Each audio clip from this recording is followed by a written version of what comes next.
क्या आपने mutual fund में इन्वेस्टमेंट किया है? मुझे पता है आपने म्यूचुअल फंड में इन्वेस्टमेंट किया है। अच्छा, तो वैल्यूएशन माइनस में दिख रहा है।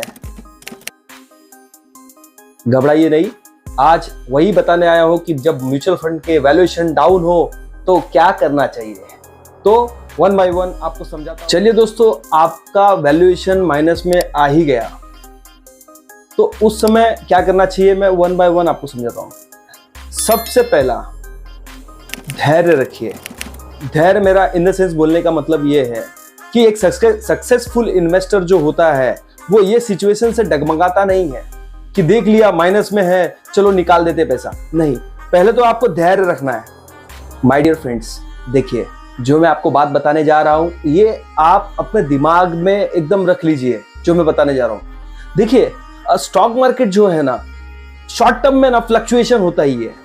शॉर्ट टर्म में फ्लक्चुएशन होगा, ऊपर नीचे माइनस में दिखेगा।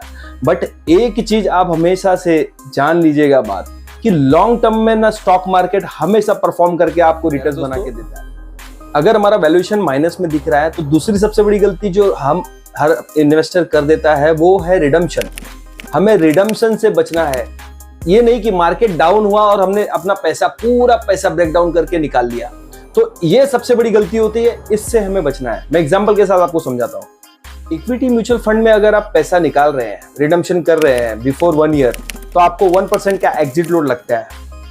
दूसरी समझ लीजिए, आपका 1 साल के ऊपर का टेनर हो भी गया हो रिडम्पशन करते टाइम पे, तो आपको लॉन्ग टर्म कैपिटल गेन लगता है। पूरे फाइनेंशियल में अगर 1 लाख रुपए के ऊपर का अगर आपको प्रॉफिट हुआ होगा तो वो उसके ऊपर आपको लॉन्ग टर्म कैपिटल गेन भी देना पड़ता है 10% का। तो रिडम्पशन करते टाइम पे इस सब चीजों का बात का ध्यान रखना चाहिए। एग्जांपल के साथ बताता हूँ। कुछ इन्वेस्टर इतने दिमाग वाले होते हैं ना कि जैसे ही माइनस जाता है उनका वैल्यूएशन, तो वो क्या करते हैं, अपने पैसे निकाल लेते हैं और क्या सोचते हैं पता है, जब मार्केट ऊपर जाएगा तब हम पैसा लगाना स्टार्ट करेंगे, हम इसमें पैसा वापस से लगा देंगे। तो उनके साथ होता ये है कि मार्केट और भी डाउन होने जाता है और वो इंतजार में ही बैठे रहते हैं, मेरे करण अर्जुन कब आएंगे। तो ये हमें नहीं करना है दोस्तों। रिडम्पशन से हमें बचना है। पहले तो ये सबसे बचने का सबसे अच्छा आइडिया बताओ दोस्तों, आप मानोगे मेरी बात? मानोगे? एसआईपी कर लो ना यार। एसआईपी में क्या प्रॉब्लम है? इसमें आपको अप मार्केट का बेनिफिट भी मिलता है और डाउन मार्केट का भी बेनिफिट मिलता है। तो क्यों सबसे बेस्ट ऑप्शन दिया हुआ है, एसआईपी करो और मस्त रहो यार। दोस्तों, अब बात करते हैं उन इन्वेस्टर की जिनका हमेशा से एक क्वेश्चन रहता है बहुत बड़ा, कि मार्केट तो बहुत अच्छा कर रहा है, फिर क्यों मेरा वैल्यूएशन माइनस में दिखा रहा है? इसका आंसर मुझे बताइए। तो आप बेफिक्र होइए, मैं आपको बताता हूं कि उस सिचुएशन में आपको क्या करना है। तो मैं आपको एक ट्रिक देता हूं दोस्तों, वो ट्रिक का यूज करके ना आप अपने पोर्टफोलियो को चेंज कर सकते हो। देखिए, एक एग्जांपल के साथ समझाता हूं। जैसे कि किसी आप लार्ज कैप फंड में आपने इन्वेस्टमेंट किया है, ठीक है, सो एंड सो कोई भी एक म्यूचुअल फंड का नाम नहीं लेता हूं, पर आप कोई भी लार्ज कैप फंड में इन्वेस्टमेंट किया है।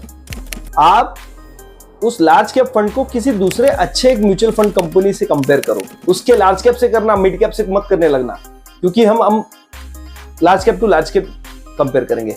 लार्ज कैप का रिटर्न लास्ट 5 इयर्स का कितना उसने रिटर्न दिया है, 5 इयर्स 10 इयर्स का उसने रिटर्न कितना दिया है, और दूसरे म्यूचुअल फंड कंपनी ने लास्ट 5 इयर्स 10 इयर्स में कितना रिटर्न दिया हुआ है। अगर इसने स्टेबिलिटी सा रिटर्न दिया हुआ है और इसने कहीं पे डामाडोल जैसा रिटर्न दिया हुआ है सिंगल डिजिट में या फिर ऐसे ही माइनस में, और ये फंड ने डबल डिजिट कंटिन्यूअसली हर साल डबल डिजिट में रिटर्न दे रहा है, तो आप समझ जाइए कि ये लार्ज कैप फंड आपके लिए बेस्ट फंड है। आपको यहाँ से मूव ऑन करके इस कंपनी में जाना चाहिए। तो ये एक ट्रिक है।